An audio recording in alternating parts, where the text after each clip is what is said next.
welcome to the CRE8HER Show. Now let's get into it.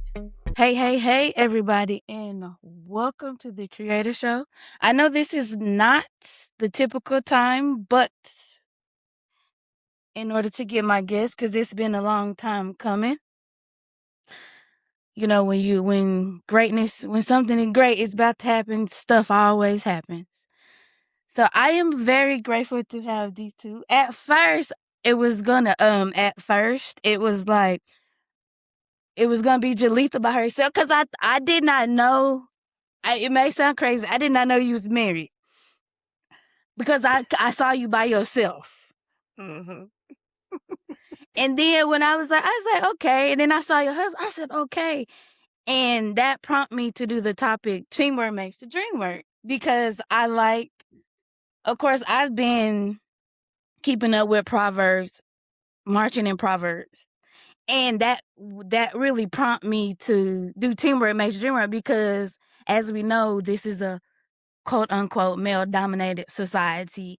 And I grew up where women are not allowed to preach. Mm-hmm. I can remember a time where we were playing church. Me and my cousins were playing church.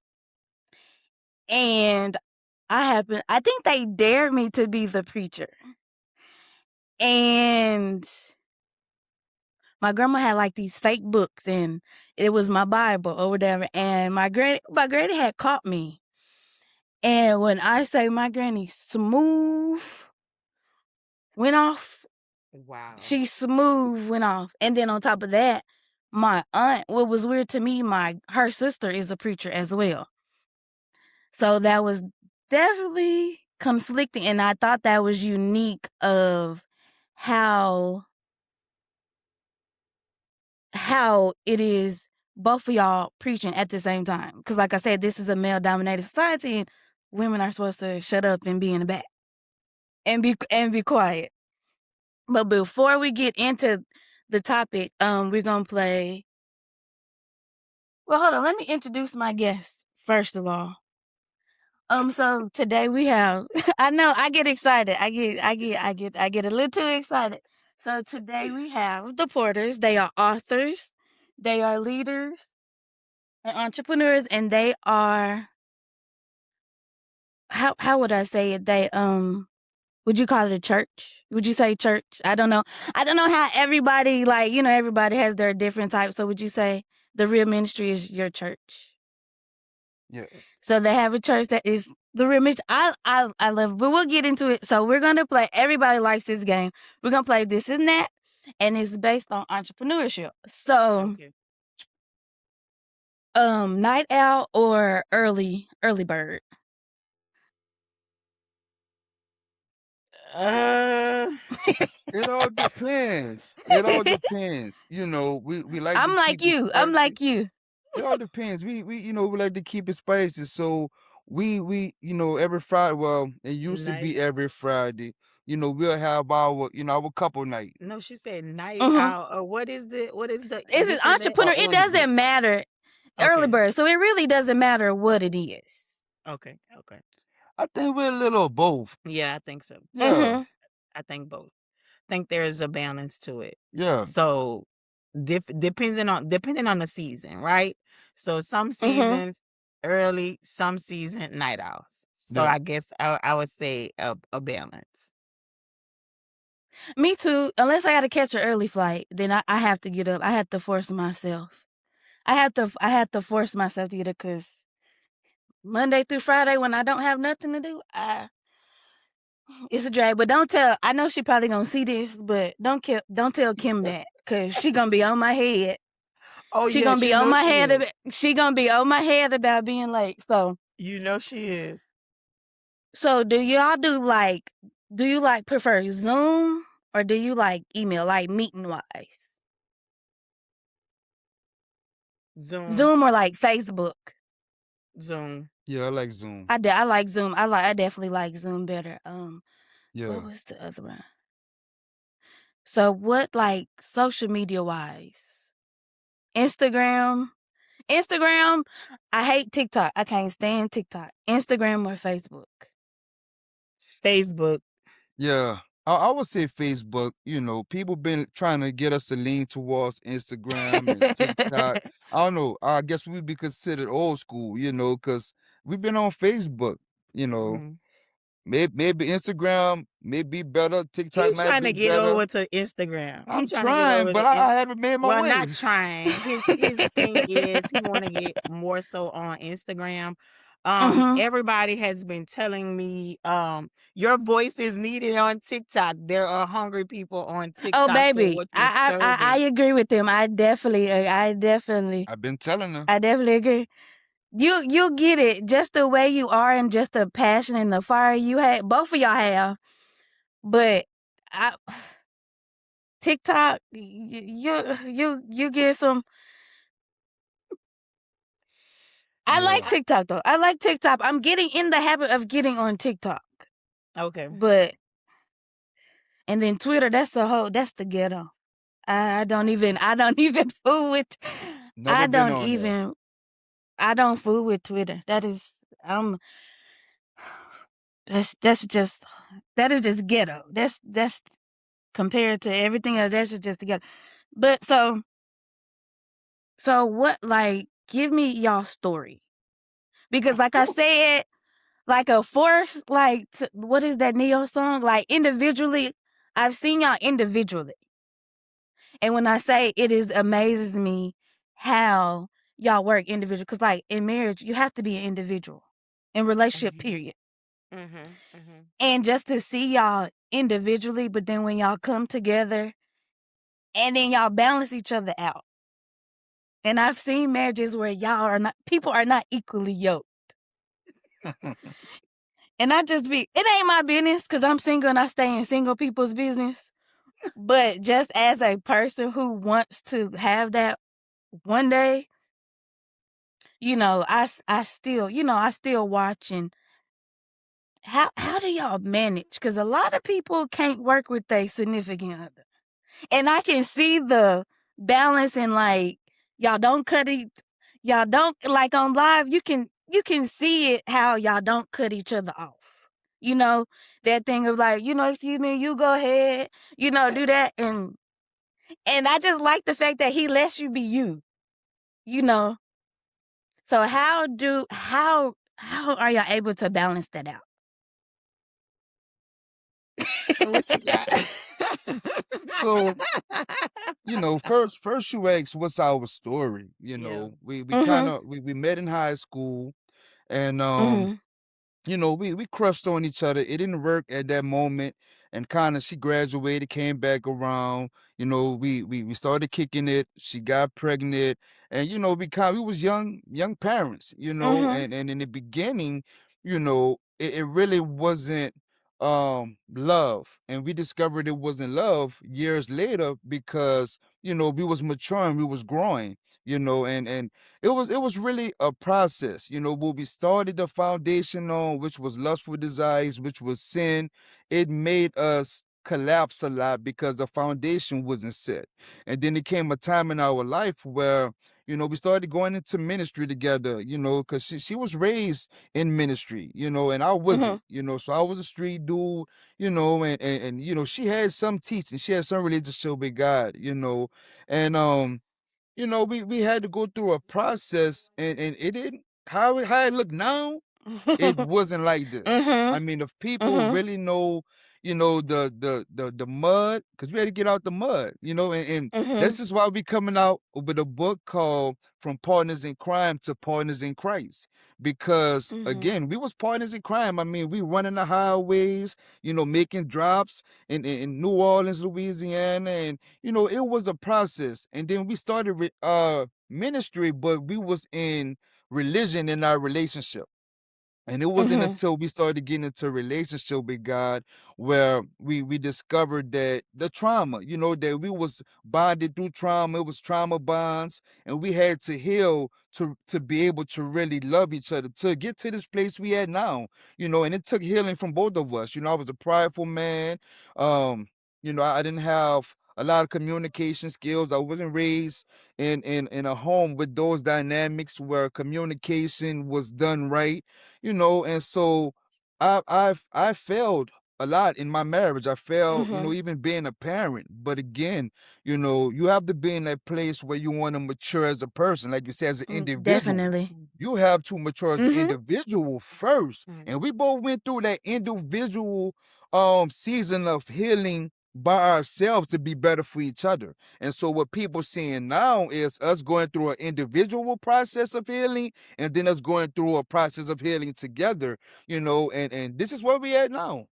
Yeah, Mhm. I would kind of agree with that. It wasn't always like this. Yeah. That's why when you ask, there used to be moments where we didn't have that okay, let her Mhm. be her. Yeah. There was moments where we were not just stuck in old school when it came down to preaching or women preaching, but just in our household period. So in certain Mhm. households you grew up, the man is in control, the Mhm. woman just shut up and follow through with whatever Mhm. he say, whatever he do. And for years, that's what we was processed through, put it like that. That's Mhm. what we were processed through. So it was kind of like until we both got to a place of healing individually, and then we can heal and love each other together. And so now that's where you see this cohesiveness that we have.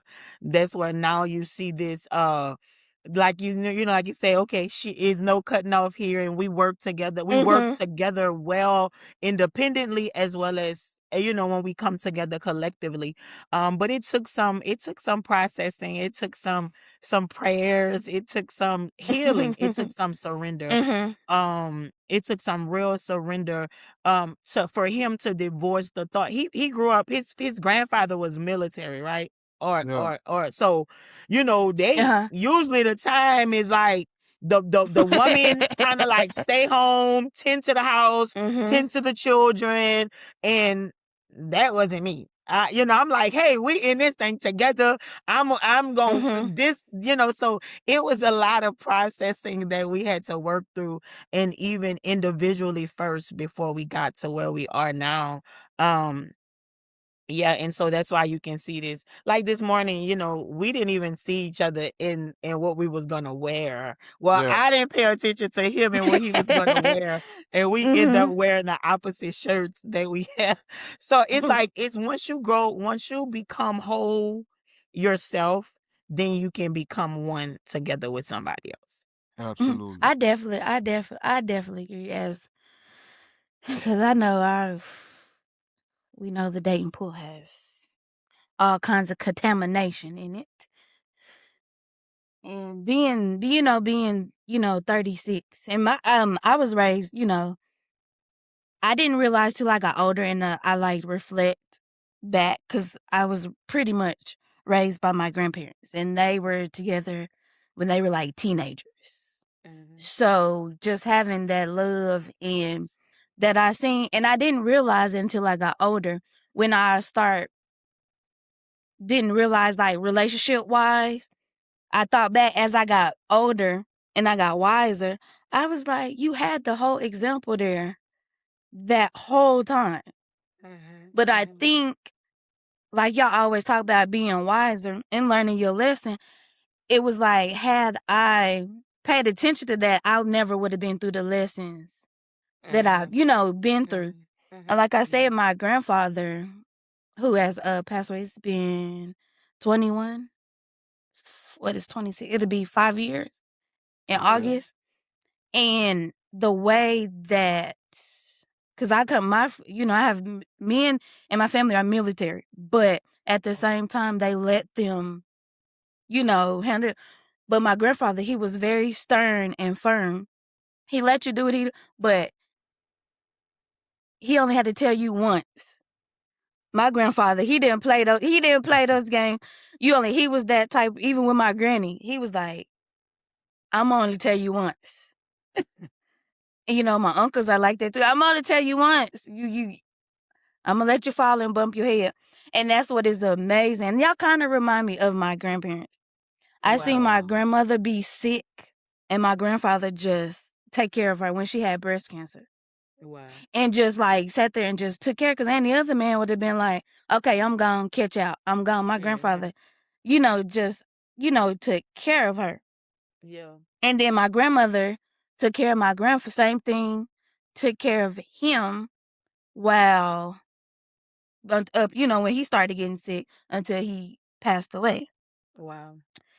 And it just amazed me, like I said, now that I'm older, I'm 36, and I just be like, that is what I aim for. And in my I have told people, somebody laughed at me, and I said I want to be married one day, and somebody laughed, and I'm like, what is funny?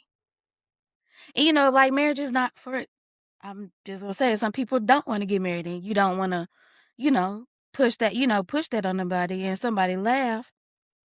Like I said, I stay in single people's business. I mean, I stay in my single people's business, because people be like, you're single, you cannot tell a married person, but I know what kind of relationship I want. So my Absolutely.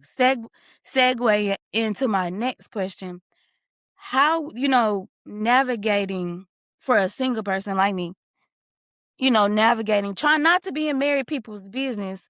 Married people do be putting single people in it, especially in social media. That's an ick of mine. How would you, like, somebody like me who wants to be married, like, and navigating into that? Trying to Well, navigate being single and then wanting to transition into, like, marriage. so what I would say, to any single person is, before you want to put yourself in a relationship with another person, I truly believe that healing is necessary. Mhm. It's I very agree. necessary. A lot of people, oftentimes this is what we do. We go into relationships with baggage, and we Mhm. haven't dealt with, that thing, that caused us to Mhm. probably sever that last relationship or whatever the case, and we have things that we have to deal with internally. And what happens is we get in these relationships, and most of the time, the person that we is interested in or attracted to, we are attracted to the trauma. And so Mhm. it becomes a trauma bond. But once you heal before, you may not even be attracted to the person that your trauma is allowing you to attract to. And sometimes you get in relationships and you begin to mature and you begin to heal, and you just may not like that person who you was attracted to because of the trauma you was dealing with. Because a lot of people who deal with rejection or abandonment, most of the time they just won't be accepted by anybody. And that's Mm. the case most of the time, not all of the time, but if you are healed, your self-worth, you have confidence in yourself, and you are healed, I believe you're going to attract what you deserve. So transitioning from single and wanting to go into relationship with someone, just make sure you healed and you take care of yourself, Mhm. because you may very well be the healing for that person you meet. You may not meet that person that's healed like you, but if both of y'all come in this thing and both of y'all sick, I mean, it's probably gonna be some sickness. But if one of you all are Mhm. healed, you can love and help that person until they're healing. And my wife and I, again, we was trauma bonded, and we had to deal with some things, but God had a purpose on our marriage. You know that saying, what the enemy meant for harm, God Mhm. turned around for our good. I mean, this is why we can minister to people. This is why we can have the marriage ministry. This is why we can have counseling and all of these different things, because of the trials and tribulations. But this is not for everybody to go through. So if you make sure you're healing, you're better, then it'll be a better relationship. And so what I would just kind of add to that, and not even add, but just emphasize most importantly, is that you be a wife, or you become a wife Mhm. before becoming a wife. Yeah. You Thank you. become Thank you. It's so not that so no, hard. it can be, and what I say about that Mhm. too is that and for those people that say they don't desire to be married, that's a trauma response or I reaction from definitely trauma. agree. Yeah. Something that Mhm. they saw. They may have saw a Yep. horrible marriage with their Mhm. parents or with their Mhm. grandparents, or they may have experienced trauma in a relationship themselves, because Yeah. we all should desire to have a mate. Come on. Mhm. That's just how God designed Created. us. Come on. And first of all, if you're a woman or a man, you have a desire to have sex. So you could miss me Mhm. with that if you can say I don't Keep want to it be real. married, but I do have a desire to have Keep it sex, right? funky. And we know that sex without before marriage is that of sin. Yeah. So if you saying you won't have some sex and you don't want to be married, that don't go together, right? You That's right. not gonna work. You That's right. not gonna go together, Mhm. so it's no way that he gonna say, the Lord gonna say, okay, well, I intended for you to have a mate. I intended for you to be with somebody, which is why he created Eve for Adam, and which is why he acknowledged the union when you become one as far as sex. So that's a whole nother story. But what I Mhm. would say is, just kind of make sure that you're healed. So use your single time to make sure that you're whole first. Yeah. Mhm. When we do marriage counseling, and we don't do marriage counseling probably like some people do marriage counseling. When we do our first session of marriage counseling, and we still hear trauma, childhood trauma, we still hear some rejection, we still hear some abandonment, we still hear some things that need to be dealt with individually, we'll stop the marriage counseling. We'll say, hey, no, Mhm. we're not gonna move forward with marriage counseling. Let's stop here and let's do some individual Individual. Come counseling on. first. Yeah. Mhm. First and foremost. So let's unpack those layers. So I would suggest to any person that desires to be married one day, to make sure you use your single time to make sure that you're whole, to make Absolutely. sure that you are going into this thing and there is no more holes, or there is no more wounds from childhood. I mean, even in Mhm. the perfect household, there can be trauma. Yeah. There can definitely be trauma in a two-parent household, I definitely married agree couples because for they'll argue you years. down. Yeah, there still can be trauma. And so, even to make sure, I think that a lot of times when people are single, I just strongly suggest that you tend to you. You make Absolutely. sure you're Mhm. good. Make sure you become that wife before your husband finds you. Yeah. Because we did this thing backwards. Yeah. We did this thing. So Mhm. our first few years was miserable. Yeah. Almost 15 Mhm. years. Yeah. Almost 15 years, Mhm. and it was living hell. It was like, Lord Jesus. But if we would have done the work before, and when we would have come together, it wouldn't have been such heartache, so much pain, so much, just re-traumatizing ourselves, opening up different wounds. So I think Mhm. that every single person, don't focus on being a wife, focus on being whole. Absolutely. And what Mhm. we discovered was, in our marriage, and everybody don't make it through what we made it through, because the drama is from the trauma. And things happen in marriages because what we do is we come into these relationships with people and we will undress our clothes, but we won't undress the trauma.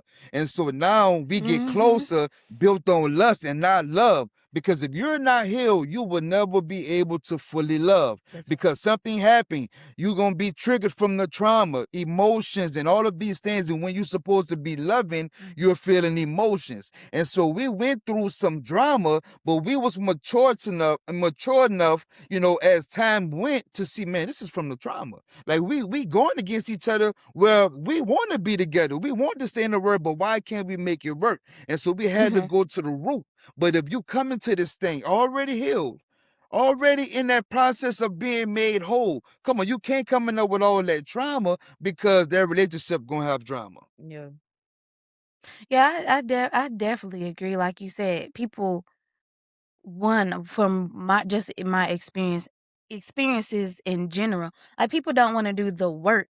They want the Instagram post, they want the pictures, they want the Valentine's Day, they want the Christmas, the matching pajamas. I don't want, the immature me would want that, but the mature me, like, no, what we gonna do? Yeah. Yeah. And a lot of people don't want the marriage. And even I've known people who get married but don't want the responsibility. And as a single person, I've learned that in looking and just watching, I've noticed that marriage is an enormous responsibility, because not only are you responsible for yourself, you're responsible of how you make somebody else look, because you have men and some women that would be like, I don't care, I'm grown, but you're together, you're one now. Yeah. And people say, like I said, people like, you single, you don't know.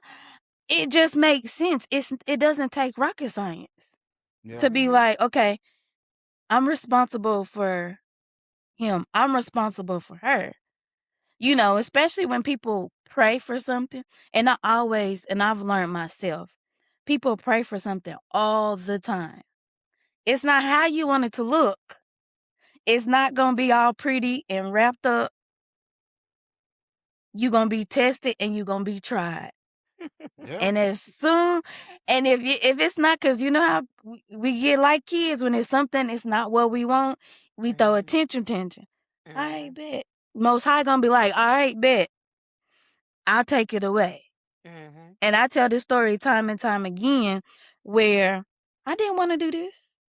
Like what y'all be seeing on social media, I don't be wanting to do it, but I did it first. All right, bet. It got taken away. Then this time around, I was like, I'm miserable.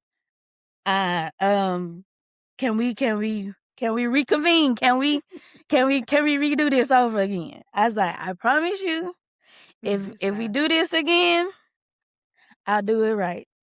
Come on. I may complain a little bit, but I'm gonna do this right. And since then, I've kept my word to myself, but not only the Most High. I kept my word.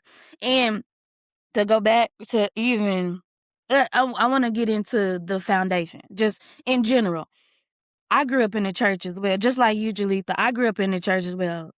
Labor Day lectureship, Bible Bowl champion, I think like 3 times in a row. I know I know the Bible like the back of my hand. That, like I said, I was raised by my grandparents, and they set that foundation for. Well, my grandfather, he didn't go to church, but he still stood for something. He still believed in something. But my granny, she was a devout Christian, like everything, VBS, everything. We volunteered, everything. And at getting older, I still have, you go on your own and you find out your own information yourself. But I'm thankful that my grandmother, and I can tell a lot of people that I do talk to, they were raised in the church and had that foundation. That I could say that had I not been, my grandparents laid that foundation, I don't know where I would be.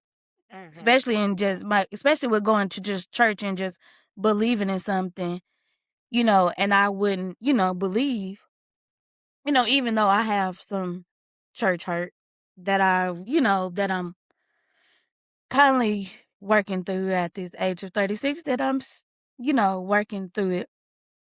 So, and I'm going to go into what was that moment where I want to say like that awakening. Like for me, it was being, like I said, growing up in the church and knowing what I was doing was not right, because I was miserable. I was like dibbling, dabbling, like just weed and just hiding the pain, the trauma, pills and everything. Like it was just crazy, especially I was in my 20s. Like it was bad. But nobody didn't know that, because I hid that so well, because how y'all see on social media, that's me all day long. In my 20s, that wasn't me. I definitely wore a mask, and that kind of was kind of my awakening in my 20s. But then, like, really, when I got in my 30s, I really knew I had a problem. And that's when that spark, that I would say awakening, when I really realized it was a calling on my life. And I had a few situations where I've talked about it before, where I've been set up, and that little nudge told me, if I get you out of this, you got to pay me back. So for y'all, what was like that kind of that, I want to say aha, but then I also want to say that awakening to be like, okay, this is so much bigger than me. So for me, and I guess us too at some point, even though I had the foundation, I still was like you. We've been addicted to drugs. We've been addicted to all type of stuff. Like, because I Mhm. like to tell people addiction is not just a drug addiction. You Mhm. can be addicted to sex. You can be addicted to being misused. Yeah. You can be addicted to being needed. When that root is addiction, and that root is usually, you can find yourself addicted to a number of things. So even with the foundation of ministry, even while in ministry, right, Mhm. we've done some of the things that you're talking about now, and it wasn't in our early 20s, it wasn't in our early 30s, it was like our Mhm. late 30s, Mhm. our late 30s. And so I think that like one of our aha moments, we used to run a strip club. So we had a strip club, and Mhm. we used to get high. Like our drug of choice was ecstasy pills. And so Mhm. we would take ecstasy pills. We went from taking 1 or 2 to 3, and that was like our weekend drug, and that was our drug to stay awake, to run the strip club, because it was an after hour strip club. And so we would drink, and we would take the pills, and we would smoke weed. I mean, we just would go to Mhm. the limit. And so one particular night, I think we had a bad pill. This is like before fentanyl and all that stuff became a Mhm. thing, right? And so one particular night, I think we had a bad pill. And what took us like probably 45 minutes, what was a normal route that we took home from the club, took us over 3 or 4 hours, Yeah. because we were just Mhm. so out of our minds that we kept missing our turn, we kept missing our exit. And so when we finally got home, we sat outside in the parking, and we sat outside in front the door, in front the house, and we were high out of our minds, right? And so Mhm. sitting in the car, I heard the Holy Spirit say to me, if you don't get it together, you're going to die Mhm. in this. Not only are you going to die in this, your children, oh Lord Jesus, tonight, your children is going to die. They're going to live in poverty for the rest of their lives. And so when Mhm. the Holy Spirit began to tell me these words, I looked at him in the midst of us both being high. I was like, man, like, we got to get it together. I'm like, Mhm. I just heard that if we don't get it together, we're going to die. And it wasn't necessarily that we were going to die naturally. It was just that we were going to die, so that meant some of it, we would have rather be dead naturally Yeah. if we would have died spiritually, and we would have lost his protection. We would have lost his covering.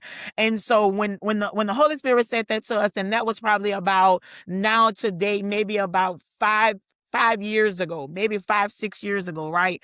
And Mhm. so maybe 6, 7 years. I'm gonna say 6. I'm gonna say about 6 years. Now this happened in 6, 7 years. 17 before we went to. No, we had already left. Okay. Okay. Yeah. So either way, it wasn't long ago. Put it like that. It wasn't long ago, Mhm. right? And so yeah, before we went there, because we went there, wind up going there after that. Yeah. So we sat in the car, and the Holy Spirit said what he said, and the next week we still didn't stop. Like, we still didn't. We was like, okay, God, we heard Didn't Mhm. you. adhere to the We warning. Whatever. get it. Yeah, I get it. Yeah, Yeah. you got a little bit more time left for us, whatever. So the next week we went back to the strip club, and we had an incident to where, again, we must have had a bad batch of pills.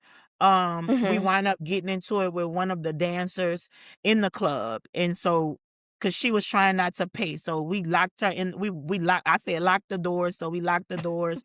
We end up fighting in the bathroom, her Mhm. and my sister in love. And so we came out. I was like, no, come on, let's go outside, because the bathroom was real small. And I said, let's take it outside. I said, let's go outside, because she gonna fight you. Like, we about to fight you. Like, and so Mhm. little did we know that we were walking outside to her pimp that was in the Mm. parking lot with a gun. And Oh as we man. walked out and we were like, let's fight, and we high again. And he took his gun and he pointed it at me. And he said, if y'all don't get her back, I'ma shoot this bee. Like, I'm about to shoot her. And so keep in mind that all of our family was at the club. So that means our Mm. little children were at home alone. So it was like my older children was at home alone with my younger children. My Mhm. sister in love, who had a son at the time, he was home with them. And so all of our children was at home. And here it is, our entire family is at this strip club at this moment. Mhm. And so he took the gun and he pointed at me, and I'm so high. I'm like, you could get that out my Mhm. face, and I won't fight. We won't fight. And he Mhm. like, and so my husband came through the crowd and he had his gun, and he was so high that he jammed his gun. And so Mhm. at this point, anything could have happened. At this point, this Mhm. man could have shot all of us out there, because of course I'm not going to leave no witness to say, oh, this is who shot us, this is who they was connected to. And so we had a friend, and he was inside the club, and our friend came out and he said, man, this my people. Like, and instantly Mhm. everything ceased. They got in the car, they left. But in that moment, after everything settled, the Lord began to speak to me and say, you see how easy it was for me to take out not just Mhm. you, but your entire family? And so that was our last day. That was our last day at the club. Not on our Mhm. own. Now let me show you how we still Mhm. will want to do what we want to do, right? So we still Uh-huh. left the club, and we was trying to go back the next day. I mean the next Mhm. weekend, and it rained, and I went to a church service. And I went to this Uh-huh. church service with a friend. I agreed, and he was supposed to be coming pick me up so we can go to the club. I'm gonna go to the church service with you, girl, but I'm going to open up the club at Mhm. 10. Like, hey, that's it. It is Mhm. what it is. And so in that moment, end up, just like not going. He wound up coming in. We were drawn by what was taking place in the ministry at that time, and we kind of like we dedicated our life back to God in that particular moment. But that still really wasn't our for real yes, right? So we joined this Mhm. ministry, and we begin to worship man. We begin to make man out of an idol. The ministry that we Mhm. joined was a cult, and I'm saying that. And if you don't agree, to argue with somebody else. But Okay, the I've been ministry there that we too. ended up Mhm. joining was a cult. And we went through all type of transitioning, but the only reason why, because we wasn't yet healed ourselves. So I Mhm. had mother wounds, I had father wounds, I had things that was going on. I was dealing with rejection, I was dealing with abandonment, I was dealing with so much of trauma to where it drew us to this particular ministry. And so Mhm. once we end up severing ties with the ministry, my 17-year-old, he got laced with fentanyl by smoking Oh marijuana. man. And so when he got Mm. laced with fentanyl, smoking marijuana, I think that was our real like awakening, like you said, because Yeah. it is Yeah. awakening. Because when we are Yes, just going about definitely. life, we are spiritually You sleep. asleep. Oh. We are asleep. So Mhm. your word choice was absolutely what it was. So we had an awakening moment, and watching my baby, my son, who was going traveling all over the world, Mhm. rapping and encouraging people by way of his music, was like losing his mind, like literally dealing Mhm. with bipolar schizophrenia like symptoms, and Mm. different things like that. So I began to tell God, I said, God, if you save my son, I'll give you a yes for real. I'll give you a yes without compromise. And so from that day forward is when we begin to get into relationship with Come God. on. because for all those years it was just religion. Yeah. I just went off with grandmama and everybody else said. I Mm-hmm. went off of what they said was the truth about God and what they said was not the truth about God.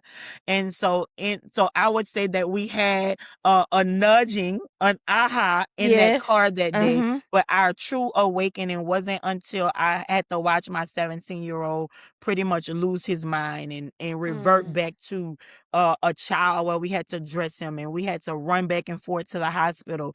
And so I said, Lord, listen, I'm done. I'm done fighting you and not Mm-hmm. agreeing and surrendering to your will and to your way. And so from that moment is the moment that we had an awakening. Absolutely. Yeah, I definitely. Oh, hold on, because my thing comments not showing. But shout out to everybody who's watching. People that's commenting, but it's okay. We got Kim and we got Moo comment on this end. I don't know why these comments not showing up, but y'all know I appreciate y'all for showing up for the kid, showing up for us, because I think it's definitely important to have these conversations in the community, because like with everything that is going on now, I was thinking about it and I'm like, y'all, this is not the time to be divided. Like, to be honest, this is not the time to be. I don't care. I have so many like people that are in different, like, have different thought, beliefs, and we can have those conversations. And I can remember one time where I was talking to somebody and she kind of got tense because I said something that she didn't like and it pertained to religion. Y'all know how them folks get when you say something they don't like and they tense up. I'm like, to me, this is just my thought process. It's like we all saying the same thing, but it's all just a different. To me, it's a different label. It's just how you see it, because how y'all talk is different from me, but I can relate. And it's just like people like y'all talked about. I can remember what day it was, but y'all talked about pride and ego.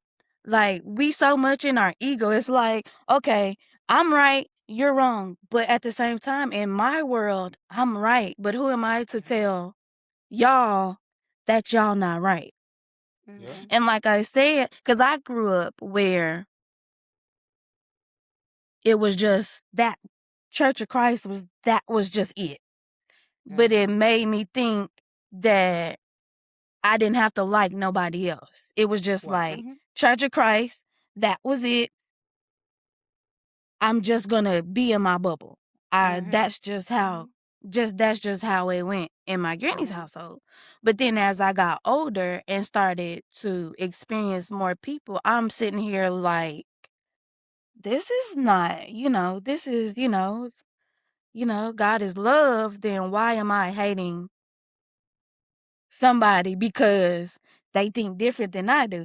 So then that compiles more trauma, because I'm like, these people that are supposed to love, take care of me, telling me one thing, and I'm just like, as an adult, like I said, I'm working through it and I'm getting better with it. It was just like, her as a child, these people, like I said, they're supposed to love and take care of you and make sure you straight. It was, I'm going to keep it funky. It was all a lie. Especially when you get older, and I'm a nerd, so I'm all in the library, internet, whatever, been like that since I was a kid. And when I found out, like, tapped into a lot of information, I was just like, who are you supposed to believe? Yeah. It was just like you said, that's how Granny them said it. That's how it went. It was whatever it. You're going to church. I was literally forced to go. I was literally forced to go to church, and I've learned that church is not just the building. It's That's right. when more than one or two people come together. He's in is the is midst. is church. And I have, something, I don't put a label on it, most high, I don't put a label on it. And like I said, I respect people's what they believe, because we can learn from each other. Like I said, Absolutely.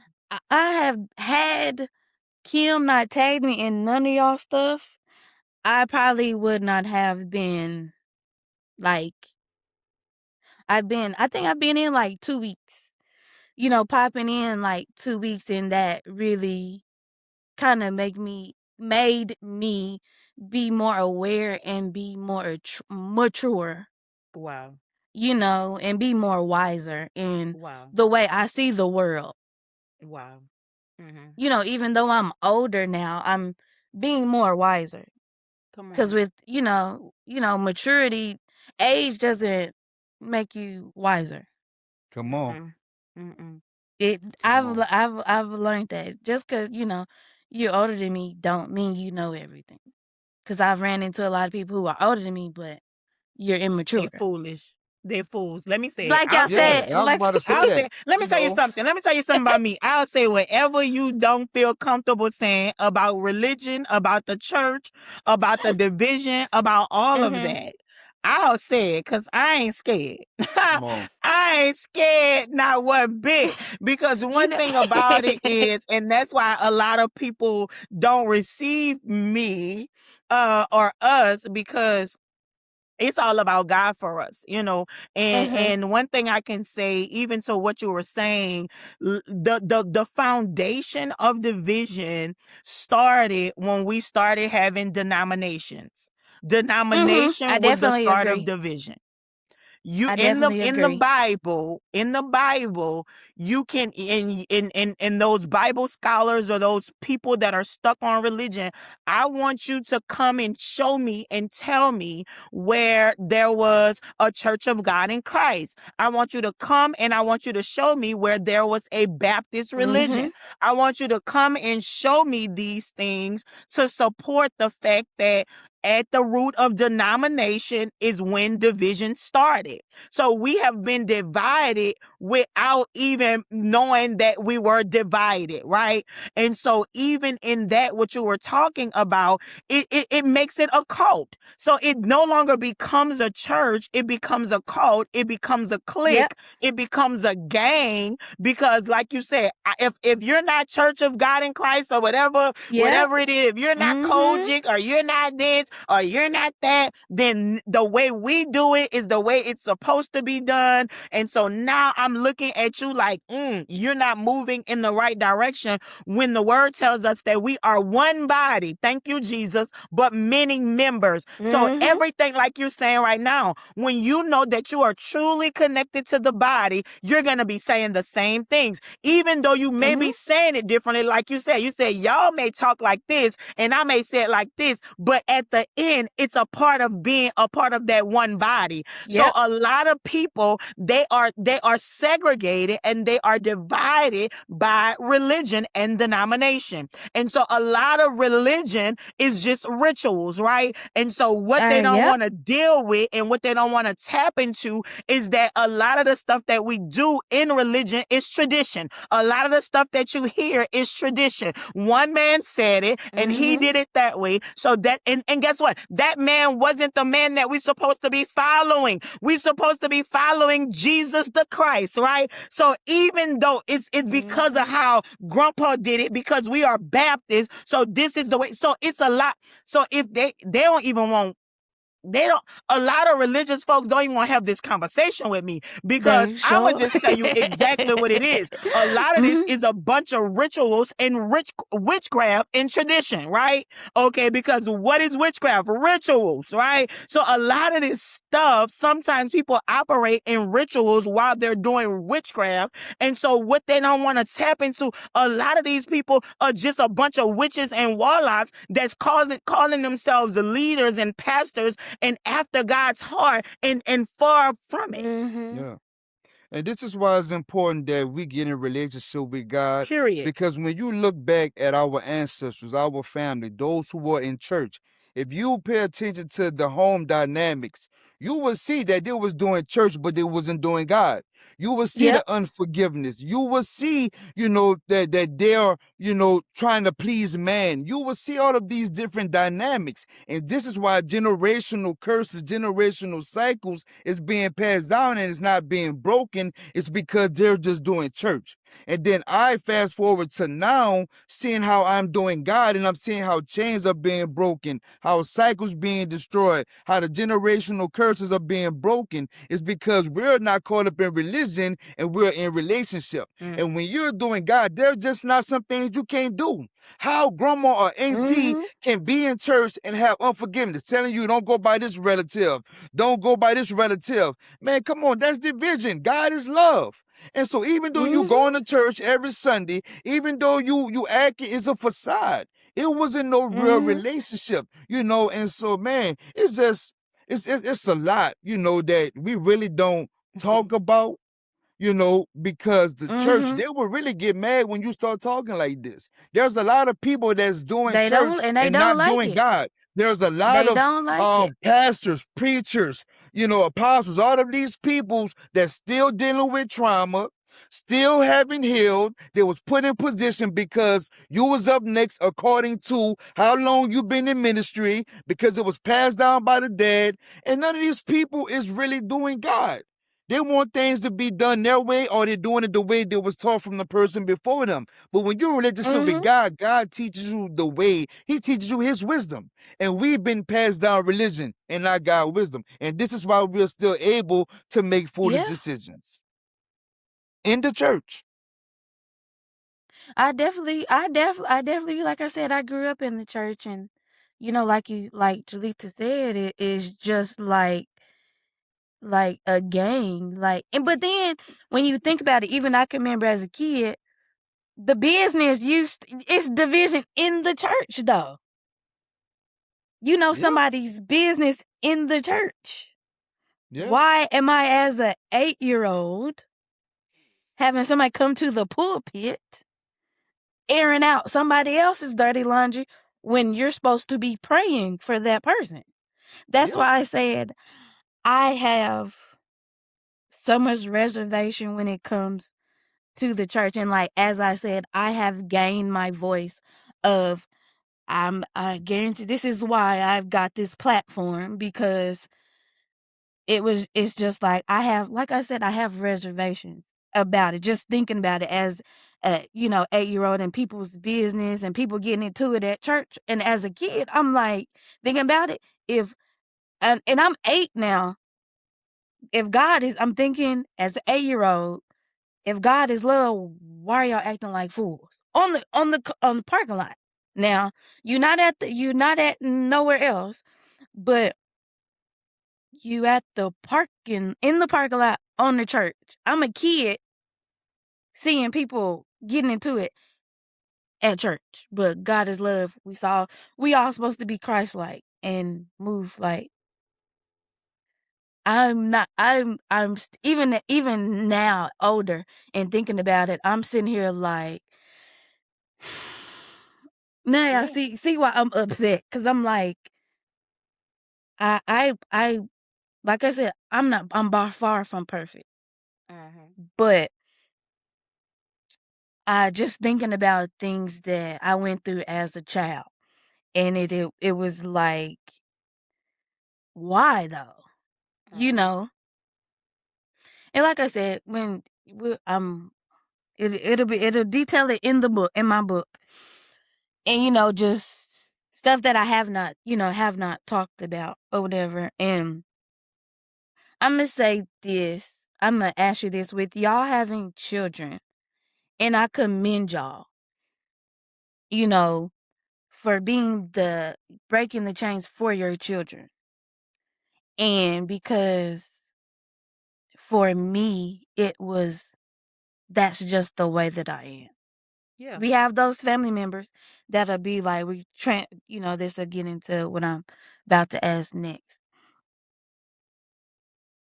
It is that saying, I am who I am. And like I said, I commend y'all for breaking the chains for y'all kids, because like I said, some parents be like, I don't care, whatever. I'm the mother, you're the child. Do as I say, not as I do. For every time I heard that, I would be a millionaire. And it's sad. And for me, it changed where I have little cousins now. I have even the icing on the cake. I have little cousins, but what was the icing on the cake for me is I have 3 nieces and they're babies. So therefore, I want to be what I didn't have as a child. Because people say, "Oh, I'm a generational wealth break. I'm a generational curse pattern break, whatever you want to call it." Because now it has become a buzzword, and I don't even really use it as much. But for me, I put in the work, and I had to heal myself. Like we always say, I had to heal myself first, and like it started with my first niece, and I'm just like, oh, auntie, that is cute. And then they had my 2 younger nieces, and it was like, oh, okay, like, it's bigger than me. It's bigger than me, and I'm helping raise my little cousin, and it's so much bigger than me. And like I say, I can commend y'all because a lot of parents are in their ego. They're being foolish. We didn't ask to be here. We didn't. We didn't ask to be here. My mother and father were teenage parents. So my father was very, he wasn't there. Put it like that. My grandfather was my dad. He's the only, and my brother's dad was also involved in my life as well. And that's why I say family is just not blood. And that's where, they say blood is thicker than water. To me, blood will do you worse than anybody else. And that's why I say going into a village, and I think I've heard you talk about it as well as being a community.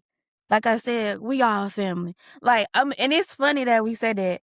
When you call me sis, it just brings me joy because, like I said, we've never met in person. And it just brings me, joy and just happiness that somebody calls me that because, like I said, I'm the oldest sister. So I do now, but before then, before I have come in contact with the beautiful women that I've came in contact with, I was the oldest. I was the protector. I didn't care what, who, what, when, why, and how. But I have definitely have come into a community of women. So how can I say this? The village, like I don't know, the village. Would y'all say the village is no more? The village is no more. To me, that is in my opinion. I feel like the village is no more because it's division. Yeah. And everybody wants to be right. Everybody wants to be heard. Yeah. And I've learned that put people where they're strong at. Yeah. And would you say that? Oh, go ahead. We actually did a live about the village and rebuilding our village and our community. And so I would agree with you that there is no village. And let me tell you what brought it on.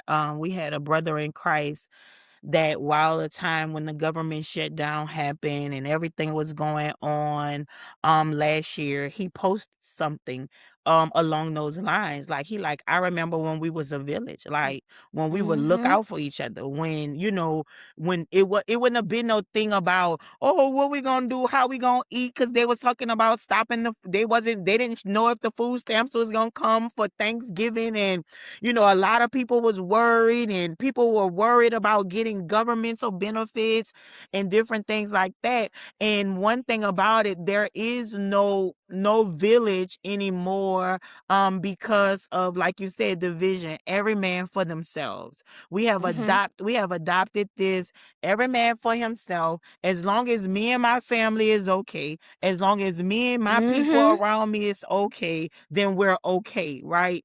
But it's going to take those of us that have one healed, because the only reason why we have that mentality or that perspective is because of some type of wounds that we just have not identified. Maybe you've been betrayed by somebody. Maybe Mhm. family have done you wrong. And so I one thing about it that I learned in the midst of this is that those people that we were born into, those are our relatives. Those are our Yes, I relatives. agree. Our Mhm. family is the family of God. So when you talk about blood, it's the blood relationship by the blood of Jesus that we become family, that we become one. And so once we realize that, they are just our relatives, it reminds me of Jesus. And they asked Jesus, "Who is your mother? Who is your father? Who is your sisters? Who is your brothers?" He said, "The one that does the work of my father." That's who my mother is. That's who my father is. That's who my brothers and sisters are. So when we become a part of the body of Christ, we then adapt that same mentality. So now we create a village and a community with our brothers and sisters, those that are believers, those that have now accepted the Lord and Jesus Christ as their Lord and Savior, those that are doing the work of the Father, then becomes our family. The other people are just our relatives. We are just related to Mhm. them. And I think a lot of times we allow that relative to damage the community, or cause us to stray away from the village. Yeah. And I Yeah. also believe that the community was severed for multiple things, but one reason for sure that the community was severed because of comparison, you know, Mhm. because of competition, because of trauma, all of these things. And then, I can remember when I was a kid, when I used to roam through my neighborhood, I had to go to the playground to play football, which was like maybe 3 or 4 blocks. But in between time, it would be a group of us. And if we playing around, one of us cussing, one of us, in front someone's house and we doing something, someone will come outside and say, "Hey, y'all better stop that, Mhm. or I'm gonna tell your Yep. mama. Y'all better stop that," and that was Mhm. cool. And you know what we would do? We would stop and we would get the going. But somewhere along the line, it came to where what was protection, it seemed like control. And so now someone telling you something, you responded like, "Why you trying to control me?" Or Mhm. then, you talk, you go and they tell you something, and you say you go and tell your mama, and now your parent is going to tell them something. Well, these people were trying to protect you, even to the point where you can go knock on your neighbor house and say, "Hey, I got some bread, but I don't have no luncheon meat." And you will share these things, or they can come in, borrow some sugar or whatever the case Mhm. was, until we got to a point where now we talking about each other. And so trauma set in, and now this thing became, I don't want to go ask my neighbor. I'm prideful. Pride was being instilled, and wounds was being, touched and felt because of what happened before. And so now the community is severed, and in reality, we need each other. We need somebody. And so when we did Mhm. that live, talking about the community, man, we need a community. This is your family, godly people who helping each other build, who, you may have this and I may have that, but together we have all we need. And so community is important and is necessary. And man, it's just, the church was divided. So what you think the community gonna do? Mhm. The people that's in the community going to the community church. And like you said, you going there, and the community church is worse than the street. You don't even hear the gospel, you Mhm. hear the gossip. The gossip is louder than the church, louder than the gospel. And so Amen. now you're going out in the streets, and now you're gossiping, and there's no gospel, and this is the division. This is severing the community. But we got to get back to what God created us to do, is, unify. I I definitely agree. Like I said, I think I was talking to my aunt about it, and we were just talking about how you could go to church And back in the day, where it, like you said, community, you could pay, the church would pay your light bill. The church would make sure the church mother had food, or she was sick that day, made sure she was okay. She stayed around the corner. Somebody went to go check on her. Now you got pastors asking for money, but it's not going towards the church, it's going towards him, it's not going towards the community. And if you're not sitting, basically you got people paying for pews, because it's like, if you're not paying, you're not going to sit in the first few pews. I just call it, and I think that's my biggest problem. I just say stuff that come to my head, but it's just real. I just come with facts, and I'm just like, you're coming. It's just for me. Like I said, my granny, it just brings me back to my granny. And it just like, sometimes they don't check. I'm just keep it funky. That's why I just have my reservation for church. I haven't, I'm not back home, but they not coming to see my granny. I'm going to keep it like funky. After my grandfather passed, before I moved, ain't nobody come check on my granny. Yeah. But she's at church cleaning up, and this was the church home was the church that I grew up in. I get it. I mean, I can relate. My grandmother raised, so we were raised by grandmother. Both He of was us. raised by grandmother and grandfather. I was just raised by grandmother, so I know Mhm. what you're talking about. And so, I've watched my grandmother serve in church all my life, Mhm. so 40 plus years, right? And so, my grandmother ended up falling ill. Like, even in the transitioning of her children, my grandmother has buried 5 of her kids, with the last 3 being within the last 5 to 6 years. Mhm. 2 of them being like really, really close to each other, in debt. And where was the pastor? Where was the board? Mhm. Where was those people showing up? Now, they did have a few people that was from the church that would stop by and kind of, but it's no longer the way it used to be. Yep. You would have, I grew up in that time, so I know what you're talking about. Like, when my grandmother ended up having my great grandmother live with us at some point, and so she couldn't go to the church. So I can remember on Sundays, when it was communion Sunday, that they would come to the house, not just the pastor, some of the deacons, some of the people that was on the usher boards. I can remember them coming to our house and we having service in the living room while they served my grandmother communion. But of course, because of pride, because there was never real relationship, now that you seeing that if you ain't paying your tithes, if you ain't Oh. showing up faithfully, Mhm. if you're not giving to the church, you can't withdraw from the church. And so that has also damaged it and got people further away from God, right? And the reason I say Mhm. that is because not everybody. Let me fix that. Not everybody. But like you Mhm. said, I have my reservation about the church. And you have your reservation about the church because the people have misrepresented Christ. Mhm. Yeah. And so they are not looking like God. They are not looking like love. They are not looking like Mhm. the attributes of God. So we have allowed the people that have been a horrible representation of God create a distance, because Yeah. we are not, the word tells us not to neglect the fellowship of the brethren.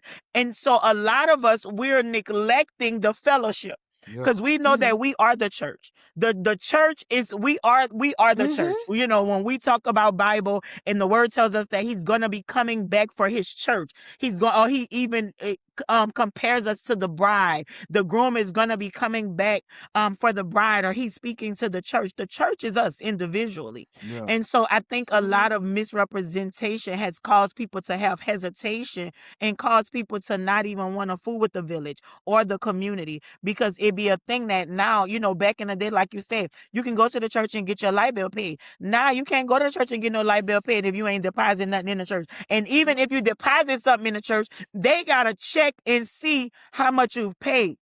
Now, in some instances, I am all for and so this is what my desire is, as far as the ministry. I'm gonna say ministry. The ministry, right? So I don't have a problem with no, we're not gonna keep on paying your light bill. No, we're not gonna keep on that's pouring. understandable. We Yeah. need to get to the root of this. What's the real issue? So now, it's like, you can give a man fish, or you can teach a man how to fish. So if you're having an issue with your light bill, yeah, we're gonna pay it, but hey, let's give you some financial literacy. Let's educate you on let's cater to the whole man. And so that's the difference in the real ministry. That's the difference in us being a ministry separate from the church, or what people look at as the church and how the church is supposed to be ran, because we supposed to cater to the whole man. Absolutely. So if you are having issues with your light bill, let's figure out why. Yeah. Let's figure out what's the real issue. Let's figure out what the root is. Maybe the root is you're mismanaging, or you're not stewarding your finances properly. Because there are people that will do everything they want to do but pay their bills. Yeah. People will do everything. Listen, I used to be those people, because I would count on somebody else to pay my bills, or count on somebody else to. So maybe you need maybe it's that you're not working. So let's figure out how we can get you to a place so where we can give you some education. We can give you some background. We can work with you. So maybe working on some of your skills, or putting you in places. So I'm not totally against not just always paying somebody light bill, but I do believe that we are supposed to be the church and be the source for the community, whether they're paying tithes, whether they're a part of our ministry or not. But we are supposed to be the answer, because we're supposed to be Christ-like. Absolutely. That's the same thing. I to piggyback off of what you said, I definitely agree, because some people, like you said, people will definitely abuse it. I watched a video, and it said something like, it's not always about cash, because we always think it's always about money and having lack thereof. And then I've learned that through my experiences, I had to get, like you said, get to the root of what my issues were. And once I got to the root of that, I figured it out. But to go back to what I said, sometimes it's not even just cash, it's just resources. That's right. And, like, to go back to what I said about praying for what you want, you say, I want $1 million. First and foremost, what are you going to do with it? And how are you going to steward that $1 million? That's right. And I've learned that $1 million is not going to be tangible cash. It can be an idea. And that's where people, I think we get into that flesh of where it has to be tangible. And people don't catch on to that. And it's like, oh, it's not what I wanted. Okay, it's not what you wanted, then I'll just take it away. But you have to pay attention to that and be like, okay, this is what, because I know I caught on. And I'm like, okay, this may not be $1 million. This may not be tangible $1 million, but I know I got $1 million idea. And like, it's like I said, people need resources, like the right resource, because sometimes how can I put it? Sometimes people, okay, scratch that thought. My brain is just everywhere right now. But it could just be resources, like you said. And some people don't want that. And I'm just like, you want the cash. And to go back to what I said, it's not always tangible. I'm stuttering. Just like you pray for friends, Mm-hmm. you have to be a steward of good friendship. That's right. That's right. And I've learned to be, because your trauma, to go back to what Jerry said, that trauma is gonna get you. If you don't handle it, it's gonna get you every time. And a lot of people, I had a nurse that I worked with, and we always talked about everything. Trauma is just not molestation. It's Mm-mm. just not anybody being touched. It can be physical and it can be emotional. And I know for me, it was definitely emotional. But that trauma, if you don't handle it, and I'm not even saying go to therapy. I was lucky enough to find a therapist that was culturally competent. Well, two of them that was culturally competent. And even if they look like us, they still don't get it. But I was definitely local, like I said, you don't have to go to therapy. You got people in the community, but Mm-hmm. people have been hurt so badly Mm-hmm. that it's like, I don't want to talk to you. You look like me. How I know you're not gonna cross me? But that's how I was, and it took me a long time to be like, okay, these good people. And when I say, like, from Coach Pink to Mika to you to to just seeing everybody, even though I have not met y'all in person, but just to see y'all out, it has truly blessed me. Kim, Wow. Rebecca, it's just countless, endless people. But I had to, from my standpoint, I had to let that go. That's right. I had to That's let right. it go. Because Jay said it on the episode on my birthday. She said the same thing. Jerry said, you have to not let the trauma lead, because That's it's right. going to get you every time. And people like, Yeah. I don't need no therapist. It's not even about need therapist. It's just you need to get to the root of what is your issue. You don't have to go talk to somebody. I know I started after I kind of used the tools that I've got from therapy. I just started journaling, and I just started, and it ended up it's about to turn into a book. And that is just, for that. And then I've learned the difference between coping and actually doing the work. Because some people will cope. Mm-hmm. And I think that's where me getting into smoking weed was, I was just coping with it. I was just Right. coping with the pain. Mm-hmm. And it was the moment where I don't know what it was. I was like super high. And I was like 2 hours late from work. And I just was like, oh no. Like, what are you doing? And then even when my grandfather passed, that was even a whole nother, I had to reset all over again, because I relapsed, because that was the only father I knew. And then the one father that I did have, he didn't keep me safe. He did not speak up for me. Mm-hmm. And that's why I say, to go back to me not wanting to do this, but then I realized that it's bigger than me. Mm-hmm. Once I got through everything, and I really don't smoke. I don't even drink. I don't do, because I've learned that in order for my mind to stay clear, I have nothing against it, you know. People, that thing of growth. Y'all talked about growth. And it's just people making it like, oh, you think you better? I'm like, no.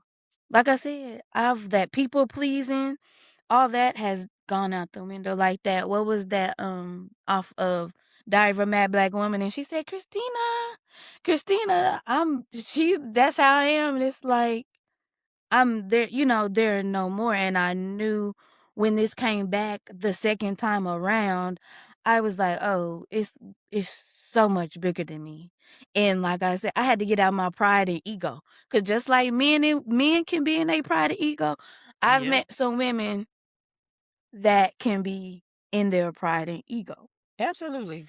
Absolutely. And like it's just for me to see people, like I said, we can have these conversations and that's why I was really glad I was able to get both of y'all on here, because it's good to have able to have that perspective and have that different conversation. Like I said, I may be saying it a different way, you be saying it a different way, but we both can, if there is some parallel where we can relate.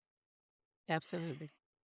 And I'm glad to have y'all, because it's about we did good. We did good. I want to say I appreciate y'all. I really do, because like I said, had it not been for Kim tagging me, I miss a couple of days, but I go back and I watch the, go back and watch the replay. Like I said, I definitely appreciate it, because for me, it's needed. Like I said, now that I have been through what I've been through, I'm not very trusting Yeah. of, my space. I love you too, Kim, but for just to have community, like I said, we may not believe in the same thing. We may not, but it's the same thing, if that Yeah. makes sense. Yeah. And I'm trying not to get emotional, because I almost every episode I get, but for me, like I say, family, like I told my aunt, your family is just, like you spoke about it. It's not about that family. I got my family. Mm-hmm. I have my aunt, my blood, my brothers, but then I also have my extended family who don't play who don't who don't play about me. So I appreciate y'all.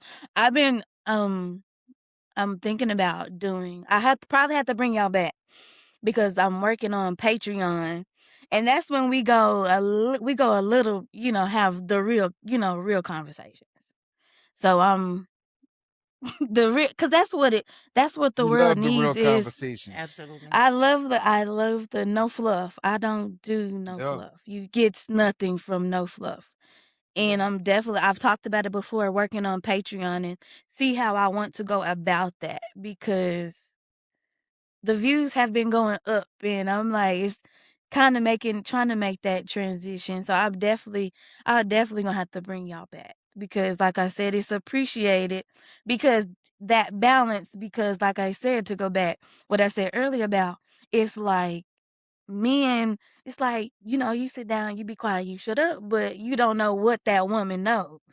Yeah. It's like, like I said, I I grew up around men who show how to lead. Mm-hmm. I'm just gonna keep it funky. I grew up around men who show how to lead. They said what they said, and if you're not gonna fall in line, then it is what it is. You just gonna be lost. From my brothers to my uncles. And it just amazes me how y'all have that balance and y'all equally low. And that's what I love, because I was like, okay. No cutoffs, no nothing. It was a smooth, it's like smooth like butter. It's like smooth, okay, what you say? Okay. And like I said, I definitely appreciate being y'all the example. An example, for somebody who wants that, outside of my grandparents and my auntie and uncle, or within my aunties and uncles that are married. Yeah. And, being that example, because like I said, I don't want to be outside no more. I never was an outside person. I don't want to be outside. And like somebody be like, you're not gonna meet nobody being out in the house. I go out, but I'm at the library. Yeah. I'm at the arcade, because that's just me. That's just what I do. And like you said, like Jerry said, you attract those kind of people if you go out to the club. I'm 36. I'm not trying to be in, and I got to go to work the next day. I'm not trying to be in no club. That's just, I can't, like Julie said, you have to prepare yourself to be a wife. Yeah. When you're in Yeah. your singlehood, you have to prepare yourself That's to right. be a wife. Like, you're not gonna find your husband be outside. Yeah. Yeah. As much as I'm gonna be just keep it 100.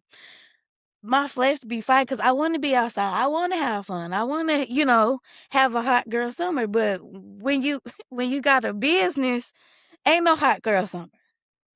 I mean, I go take me a vacation or something, but it's not, being mature and growing up and understanding.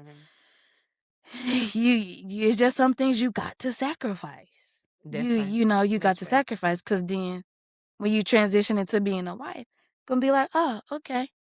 Because I speak on what I say. There is no cap in my rap. How y'all see me on social media is how y'all see me on the show. This is how I am at the house. I cuss. Ask Meek and them, I cuss up. But like I always be coming to an end because I know this'll definitely be a 2-hour episode. But like I always, it never fails. Let me slow my roll because I like the yap. But like I always say, every episode, spread love and peace because there's enough negativity in the world. And like I said, I want to appreciate y'all. Keep doing what y'all doing. I always give my people flowers, and as Kim say, I love people out loud. I appreciate y'all. Keep doing what y'all doing, and just keep going. And we will catch y'all next episode. Well, y'all see me next episode, but y'all will see them in the future. And we are gone.